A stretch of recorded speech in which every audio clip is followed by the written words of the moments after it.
அனைவருக்கும் வணக்கம். இன்றைய பதிவில் நம்ம ஏற்கனவே பேசின அந்த ஏற்றுமதி சம்மந்தப்பட்ட விஷயங்கள் தான் நம்ம பேசுகிறோம். உங்களுக்கு இதை செய்யணும் அப்படின்னு ஆசைப்பட்டீங்கன்னா எந்த பொருள்லாம் அழுகாமல் இருக்குதோ, உதாரணத்துக்கு பருப்பு வகைகள், சிறுதானியங்கள், அவல், எண்ணெய், பொடி, இந்த மாதிரி பேஸ்ட்டு, இந்த மாதிரி விஷயங்களை நீங்கள் கையில் எடுக்கலாம். அந்த மாதிரி விஷயங்களில் நீங்கள் ஏற்றுமதியாளர்கள் அப்படின்னு போட்டிங்கனாலே நிறைய பேர் இருக்காங்க. அவங்கள்ட்ட நீங்கள் போய் பேசலாம். உங்கள்கிட்ட என்ன ரேட்டுக்கு வாங்கிக்கிறாங்க, என்ன ரேட்டுக்கு நம்ம விற்பனை பண்ணுறாங்க, எந்தெந்த பகுதிக்கு விற்பனை பண்ணுறாங்க அப்படிங்கிறத தெரிஞ்சு நம்ம பண்ண முடியும். அடுத்த முக்கியமான விஷயம் வெளிநாடுகளோட தேவை என்ன, அவங்களுக்கு எது பிடிக்கும், எது ரொம்ப தேவைப்படுது, அது தெரிஞ்சுக்கலாம். இப்போ உதாரணத்துக்குங்க, நம்ம நொங்கு இருக்குது பார்த்தீங்களா, பனம் மரத்துலேருந்து வரக்கூடிய நொங்கு வேணும். அது நம்மகிட்ட எடுத்த மாதிரியே வேணும் அப்படின்னா அந்த இடத்துல என்ன தொழில்நுட்பம் இருந்தால் அதை ஒரு இடத்துல பேக் பண்ணோம்னா அது அப்படியே கிடைக்கும். ஒன்று மேலே இருக்கக்கூடிய கோட்டிங்கோடு போகலாம், அல்லது எடுத்துகிட்டு நொங்கை மட்டும் கொண்டு கொடுக்கலாம்.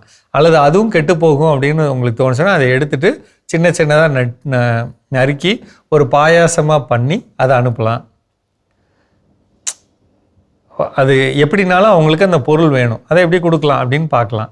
அதே மாதிரி சிறுதானியம், அதாவது சிறுதானியத்தில் திணை, வரகு, சாமை, குதிரைவாளி, கம்பு, சோளம் இப்படி இருக்குன்னா அதை எப்படி கஞ்சியாக மாற்றுறது, கூழாக மாற்றுறது, அல்லது அதுக்கான பொடிகள் எப்படி பண்ணுறது, இந்த விஷயங்கள் நம்ம தெரிஞ்சுக்கிட்டோம்னா இந்த தெரிந்த விஷயங்களை முறையான பேக்கிங் போட்டு பார்க்க அவங்களுக்கு பிடிக்கிற மாதிரி செஞ்சு இதை நம்ம வெளிநாடுகளுக்கு அனுப்ப முடியும்.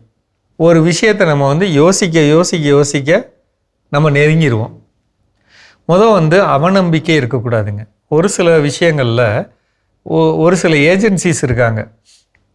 அவங்களாம் எப்படின்னா, இப்போ உதாரணத்துக்கு 100 ரூபா பொருளை நீங்கள் அனுப்புகிறீங்க. நீங்கள் இங்கேருந்து 100 ரூபா பொருளை அனுப்புகிறப்பயே அங்கே யார் வாங்குகிறாங்களோ அவங்க அந்த 100 ரூபாவை எடுத்து நடுவில் ஒரு ஏஜென்ட்டுக்கு போட்டுருவாங்க. உங்கள்கிட்ட இருந்து இந்த 100 ரூபா பொருள் அவங்கள்ட்ட போய் சேர்ந்த உடனே இந்த நடுவில் இருக்கிறவர் உங்களுக்கு அந்த 100 ரூபாயை கொடுத்துருவார். இந்த மாதிரி ஒரு சில அமைப்புகள் இருக்குங்க. அப்போ உங்களுக்கு எந்த விதத்துலேயும் பணம் கெட்டுடாமல் உங்களுக்கு பணம் கிடைக்க வாய்ப்பு இருக்குது. யார் இந்த ஏற்றுமதி விஷயத்தில் ரொம்ப கவனமாக இருக்கணும்னா, இந்த காய்கறிகள், பழங்கள் இது பண்ணுறவங்க ரொம்ப கவனமாக இருக்கணும். ஏன்னா அழுகி போகிற பொருளில் நமக்கு கப்பலில் போகிறப்பையும் சரி, விமானத்தில் போகிறப்பையும் நிறையா தொல்லைகள் இருக்குங்க. அதே மாதிரி பூ சம்மந்தப்பட்ட இதை அனுப்பணும் அப்படின்னாலுமே அதற்கான கவனங்கள் கொஞ்சம் அதிகமாக தேவை. ஆனால் பண்ண முடியும், எல்லோரும் பண்ணிட்டு தானே இருக்காங்க.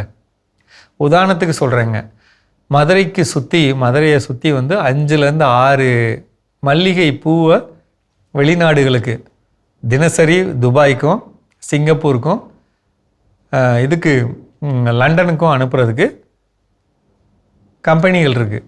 அப்போ அந்த மாதிரி கம்பெனிகளில் நம்ம போய் பார்த்து அவங்க எப்படி பண்ணுறாங்க, அந்த தொழில்நுட்பங்களை தெரிஞ்சுட்டு நம்ம அதை மாதிரி செய்யலாம். ஏன்னா இன்றைக்கி வெளிநாடுகளில் நம்ம இந்தியர்களோட எண்ணிக்கை அதிகமாக இருக்குது, அவங்களோட தேவையும் அதிகமாக இருக்குது.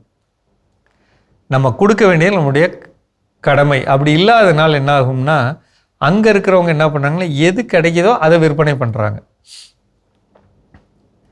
இன்னும் ஒரு விதத்தில் சொல்லப்போனால், ஒரு சில வகையான பழங்கள், உதாரணத்துக்கு பலாப்பழம்.